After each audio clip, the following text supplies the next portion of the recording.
Hello everyone and welcome back to my channel, or welcome to my channel if it's the first time you're joining me. My name is Hayley and I review fragrances. So in today's video, I am going to be talking all about sexy and warm florals.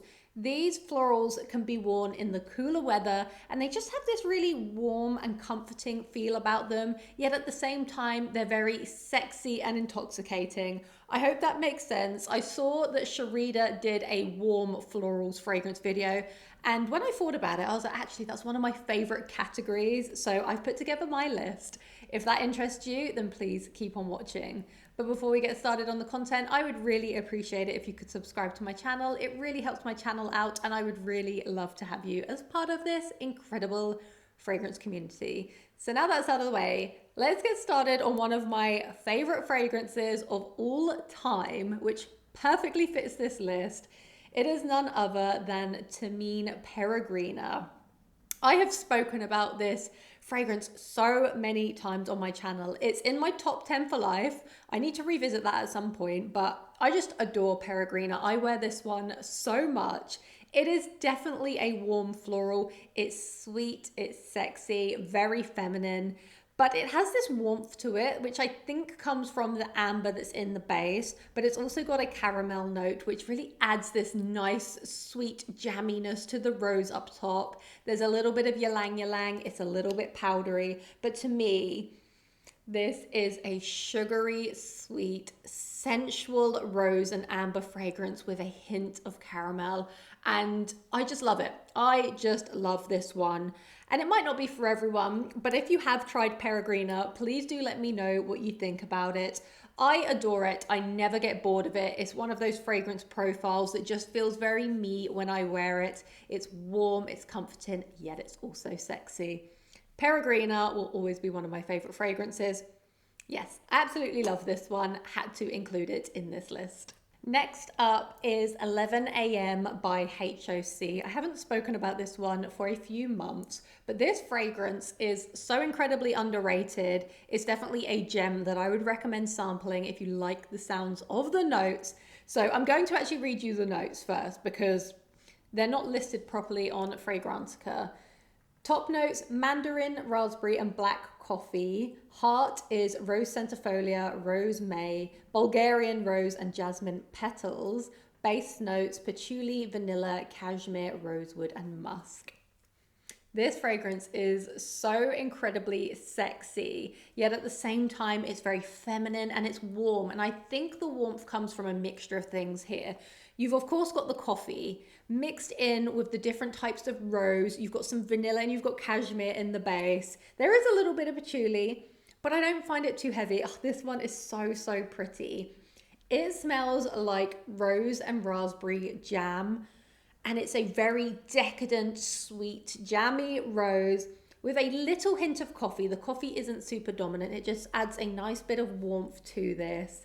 And if you are a sweet, jammy rose lover, this is one you absolutely need to get your nose on. You probably won't have other people smelling of this because this brand is very undiscovered at the moment. I have two from the brand, and I believe they do have discovery sets on their website. If so, I will link them down below. But it is one of the sexiest warm florals that I have in my collection, and such an underrated gem too. This next fragrance I haven't actually spoken about for some time. This is Madurai by Memo Paris.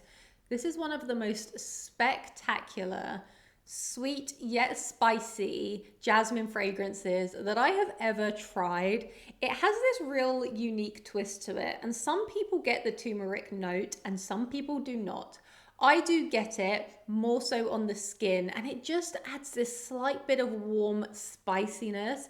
You have lots of jasmine, and it is a sweet jasmine, yet at the same time it's quite heady and almost punchy. There's some sandalwood in the base. There's a little bit of peach, which adds to the sweetness. And I just think this is such a special fragrance that has a unique twist to it. It's unlike any other jasmine fragrance that I have in my collection. And I do feel like it's an underrated gem from Memo too. So if you are looking for a warm, comforting jasmine fragrance specifically, specifically that has a little bit of sweetness from the peach. It also has that turmeric note in the base. Do not let it put you off. It's not super overwhelming. You've got a creamy sandalwood too. Definitely try and get your hands on a sample of Madurai because I think this one is absolutely phenomenal. Next up is a fragrance that I have spoken about quite a lot recently, but I really, really love Tilia by Marc-Antoine Barrois. Now, the reason why I love this so much, well, it's not the only reason. I feel like this is a mix between two fragrances that I absolutely adore in my collection, maybe three fragrances actually. Wow, I need some coffee. I'm slurring a little bit. It smells like a mix between Ex Nihilo, Fleur Narcotique, La Perla, Possibilities, and maybe a little bit of Parfum de Mali Valaya in there for good measure.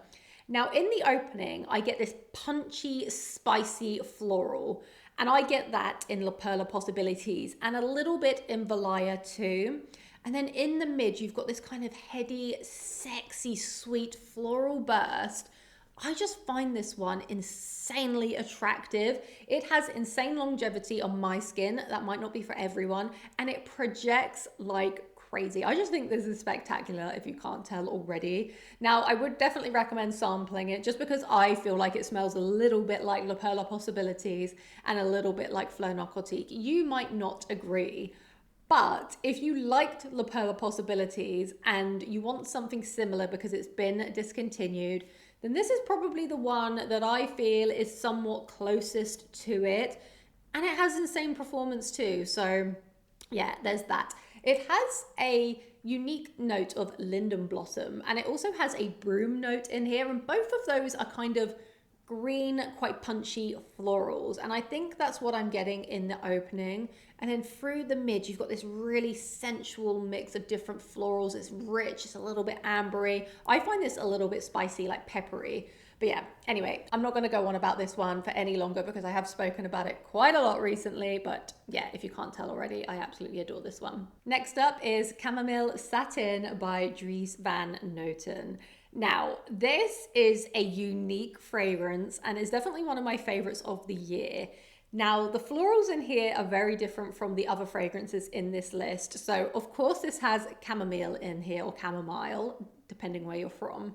But it also has orange blossom, rose, and quite a prominent lavender note, which gives it a really unique twist. To me, I pick up a black tea, a slight smokiness here, and it's very green in the opening. So, if you like the greenness of Angelique Noir by Galan, you might enjoy this one. Now, I don't think this is a mass appealing scent profile. You might read the notes and think, oh, yay, a new vanilla fragrance.